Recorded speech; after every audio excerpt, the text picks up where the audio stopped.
Hello. Yeah, hi. Hi, ma'am. This is Neha. Yeah, hi. Uh, Tell me. just wait for 2 minutes and Yeah, yeah. No worries. we'll No join worries. and then we'll start. Okay. Yeah, and what is the closing time? So we have 40 minutes session. Yeah, So that's one fine. second, I'll just check if we have started recording it. We have already started recording it. It's already 5 minutes of recording Oh, already. okay, okay. Just a minute.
Ma'am, we should start. So I'll just give a introduction to our teammates. Yeah, So sure. today we have Dr. Neeta with us, and she'll be guiding us on how we can communicate with each other. Like we all are working like some remote. It is important for remote teams to have a good communication within the team. So this will be a very good topic on which Dr. Neeta will guide us. So over to you, ma'am. So thank you so much. And as you mentioned that I have 40 minutes. However, my slide is a little big, elaborating both on the aspects of the remote as well as even when you meet people in person.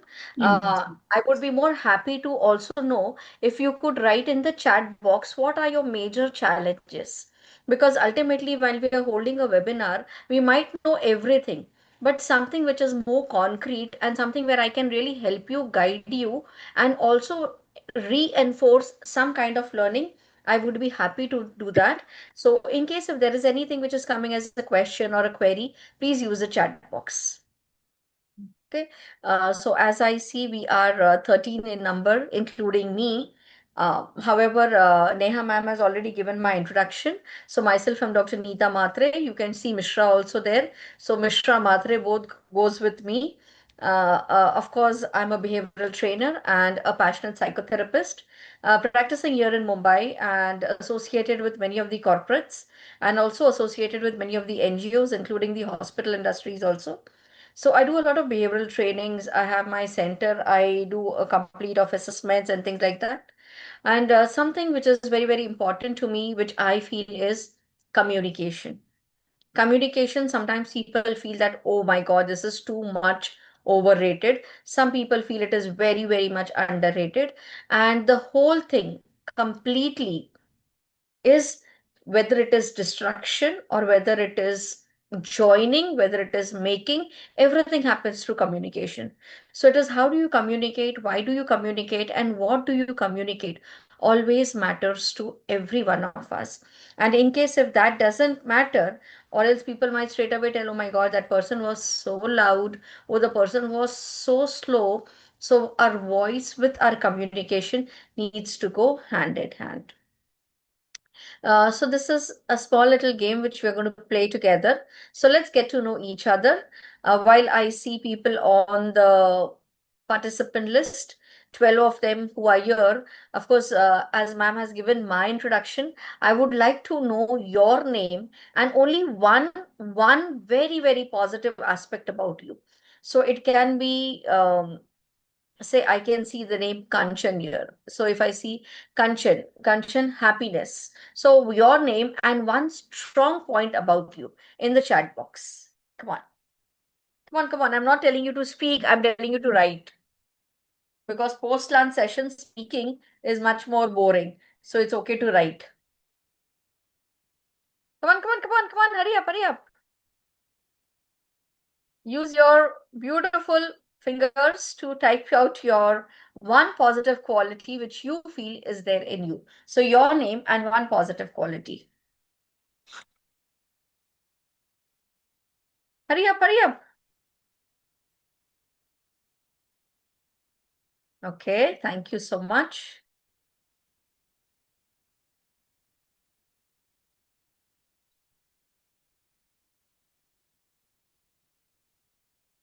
Wow, D for Disha and D for dedication. Wonderful. Very nice, Radhika. Consistency. Kanchan, I take everything very positively. Very, very nice. Good. Come on, few more. Your name and one strong quality which you feel that describes you. That describes you.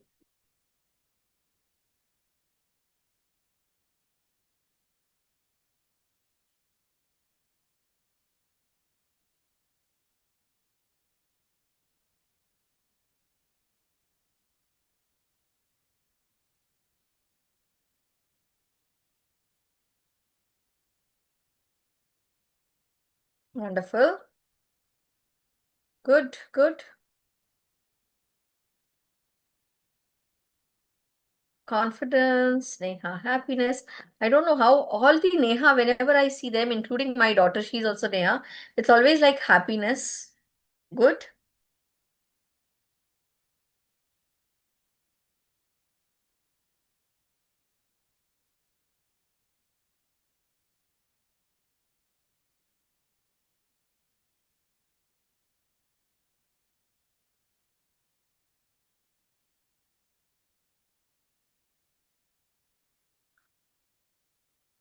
Come on, come on, come on, friends. Why so much conducive to talk about your own self?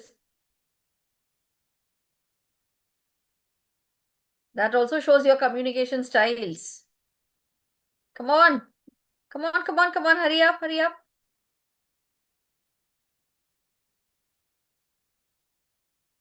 Okay. Never losing hope. Patience. Okay, that's so nice to know each and every one of you, at least few people who have participated. A huge round of applause for you that you at least did participate, and thank you so much for this. While we get to know each other, it's important for me at least to know whom am I talking to. Of course, with all the uh, webinars and all the online hybrid modules, at times even we feel that we are talking to the walls, but sometimes the walls also do show emotions because there are a lot of paintings, there are a lot of things which is there even on the walls. But here, while we are talking to people, I know there are emotions. This is a small little clipping which might make you smile, which might make you laugh, which might also give you a question. Ki sometimes if I do not ask you, what do you want? I might land up not knowing you completely, right? So this is a small clipping.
So sometimes what happens is in communication, this is a biggest factor that a person might understand what he or she wants to understand, but does not understand and identify what the others want. And especially while there is no sound, but I have watched this ad before. This is a very, very good. How come there was no? Maybe I'll again show this to you. There should be voice because from your end, I have received the meeting link, and I'm sure there should be, yes, just sound. Yes, it is on from your end. Okay, however, I would definitely show this back to you. Main thing is like while I am communicating from this end and while you are understanding from the other end, sometimes people do understand it and sometimes people understand as per their mood. People understand as per their emotions. People also understand as per their own belief and as per their own concentration. So many times in hybrid, there is a lot of understanding. There is also a lot of reiteration of also the words, and at times there is absolutely no understanding. At times absolutely there is so much misunderstanding. So here I would love to know what are your challenges or what are certain areas when you feel it is difficult for us to communicate or it is difficult for us to go back and actually explain the whole process. Because if you give me one or two questions, I would be very happy. Or else the advertisement which you are seeing or the video which you are seeing is just going to go the way I want to talk about it. Of course, I want to talk a lot about it because everything is through communication. So as we know that in remote settings, team members, we are spread across various locations. Our time zones are also different. And while all these things are different, the whole set is only and only communication, which is our backbone. And while this communication is our backbone, the entire goals, experiences, expectations, responsibilities, liabilities, everything which is helping is only through our virtual bridge, which is helping us identify, which is helping us work, which is helping us to find our efforts seamlessly. So what are the understandings and reducing misunderstanding? How can they help us? So while remote work heavily depends on the written and the virtual communication, making clarity is crucial. Very important to make the clarity that what do I want, or what is that what I want the other person to understand. Misinterpretations can delay, confusions, frustration. People would be irritated. People might feel, "Arey, how many times do I need to repeat it? How many times do I need to tell it?" So having a clear communication ensures that every one of us is aligned with the project objectives and also with our task. Transparent information flows reduces our uncertainty and builds confidence in shared goals. I remember seeing one of the post here by Aniket who wrote on confidence. Let me give you a small little example. Of course, I know what is my confidence, but at times when I have a team member who is not able to understand my confidence, or who is not able to understand the way I am putting it, that confidence also brings in a kind of self doubt in me. Am I being able to make the person understand properly or no?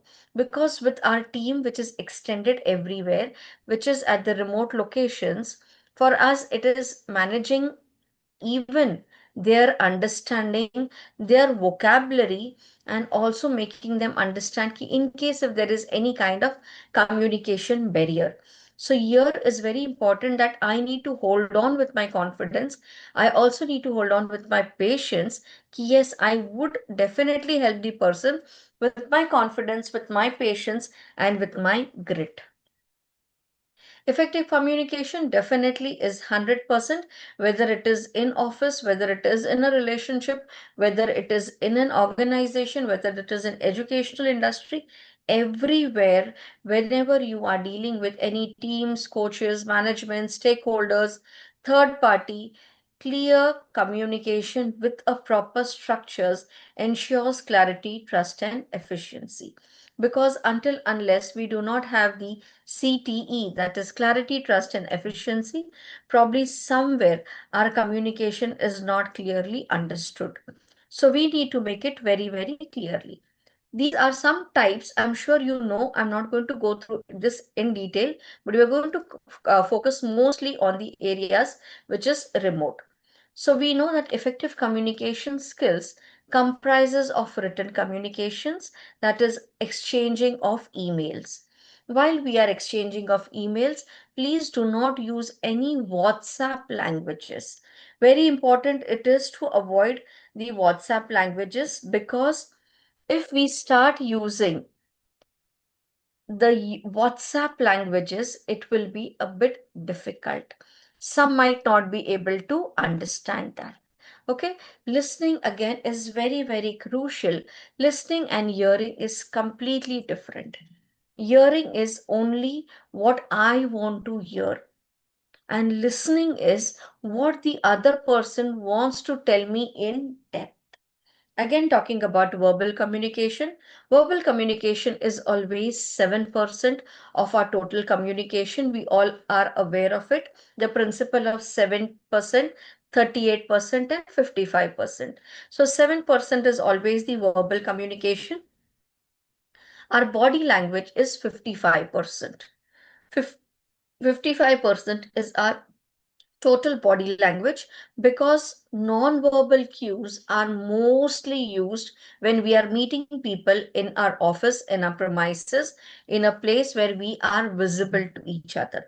However, I also do online interview, and when I do online interview, my focus is mostly on the body language, that the people are able to express themselves without even speaking. The third communication is through our thought process. So many times in the hybrid model, as our videos are off, we are also multitasking. We might be listening, we might be doing some work, and we might be even taking care of the very important work, whatever it could be. It could be your parents, it could be something else, but we do sometimes multitasking with the hybrid working. And during this hybrid working, while I am listening, I'm also thinking. While I'm doing something, I'm also thinking. So there is a lot of communication happening in my mind, happening in my thought process. And because of this, there is confusion and there can be delay in response while communicating. Of course, we all know about the feedback. The feedback is again one of the most crucial areas of communication. Verbal communication, most basic type of communication skill, which is used is more than 7%. Of course, it is again has two types, which is oral and written communication. It is very important to convey the right message to the right person at the right time. That is very effective verbal communication. Types of verbal communication, which we all know, is interpersonal communication, that is in between the two persons from the same department, or it can be from different departments, but it is about interpersonal. Intrapersonal is something which I am thinking loud out and I have those thoughts where my communication is also going. Group communication is sometimes when we are addressing our team members. So that is called as group communication. Public speaking, of course, people do make a career out of choice in public speaking where they use again verbal communication. Non-verbal communication is communicating without words, where we use 55% of our complete body language. 7 is verbal, 38 is our voice, and 55% is non-verbal communication. So communication through without our words. In non-verbal, definitely there is no words. So there is all about expressions. Expressions, eye contact, gestures, postures. How are you giving expressions? How are you showing your emotions? How are you showing your excitement? How are you showing that you're getting bored? Everything is to do with those expressions. Written communication is definitely writing the communication in email format or the format which is approved and agreed by the organizations, because every person has their set ways of writing a protocol. There is an email, there is people to be written, CC. Of course, we do not use BCC, but in CC, who are those people? Why are those people? Why only the team should be there? Why not interdepartmental? Until unless, so it is important to know the subject. It is important to know what and to whom are you addressing, and the content, the body of the email. Again, as I had mentioned, that please do not use any WhatsApp language in the email, or do not use any kind of jargons. Most of us, we write FYI, ASAP, right? It would be that everyone in the organization might not knowing the full form of everything. So it is important to address the words or use those words where people are aware of the words which is being used regularly in our conversations. Active listening, definitely please listen to people with full concentration. It is not a casual talk. In our professional space, while we are with each other, it is not a casual talk, and we need to understand and identify that we are not here to listen, we are not here to hear, but here we are here to listen. Listen without interrupting, listen without immediately talking, listen to the person and then speak. As soon as the person would start, I think this is my problem. Don't worry, I was there at your place. I have been in this situation and I have. So allow the person to speak. Before speaking, we are ready to give ready-made solutions. Maybe at times people do not require solutions, they just want to talk about it. So hold that space for people to talk, to express, and to know what he or she wants to talk about it. Of course, we also have amazing communication, which is visual communications, because we as humans learn everything, maybe through audio, maybe through visuals, maybe through kinesthetic. So we have different ways of communicating. Some people, as soon as you meet, They will leave their chair and they will come and hug you because those people are kinesthetic. They want that jappi, they want that hug. And until unless they do not hug you, they don't feel comfortable. So it is important to understand the way we humans use different forms of communications. In visuals, of course, we look out for the elements, which is mostly to do with charts and graphs, symbols and icons, and very important for us is the context and topography. Because if the context and topography is matching, the visual context or the visual communication is very, very clear. So, understanding visual communications, of course, in visual communication, only one place where we also have a barrier is some visual communications at the global level are not approved or are not found good because they have their meanings to it. So in case like if I do program for certain areas in Canada, I do certain programs in certain areas of Finland. So while I do, Finland is more to do with happiness. It's more to do with happiness. So any graph of mine which shows arrow pointing downwards, they kind of disagree to it. Whether it is even a Venn diagram, a small Venn diagram. So they might always prefer, that how about doctor using some emoticons or using something else over there instead of putting the arrow downwards. So for them, as I mentioned, the topography, so some areas we also have to be mindful of our charts and graphs where we are using which kind of charts and graphs. That is about our visual communication. Of course, the seven checklist of communications. Please make your communication very clear. Clarity is important. Correct means not exactly just the grammar, but again, correction on the ends of communication. Complete the statement and make your communications very, very concise and concrete. Consider the other person. Please be courteous. Of course, very important to have manners. And while we say that people should respect me, people only respect when you show that respect. So it's important to have a courteous behavior while you are communicating. All these checklists, when you make, please keep the communication short and sweet. That is why we use the methodology or we use the word KISS. Communication should be kept in short and sweet form. While you use big words or big statements, it might change the meaning of the composition or the context which you want to explain it to the person. Style of communication: passive, passive aggressive, aggressive, and assertive. We focus mostly on the assertive communication. And while we focus on the most of the assertive communication, assertive means being direct and also explaining it mostly in the I form. So we're going to talk on assertive communication. So, assertive communication is a style that balances confidence and respect.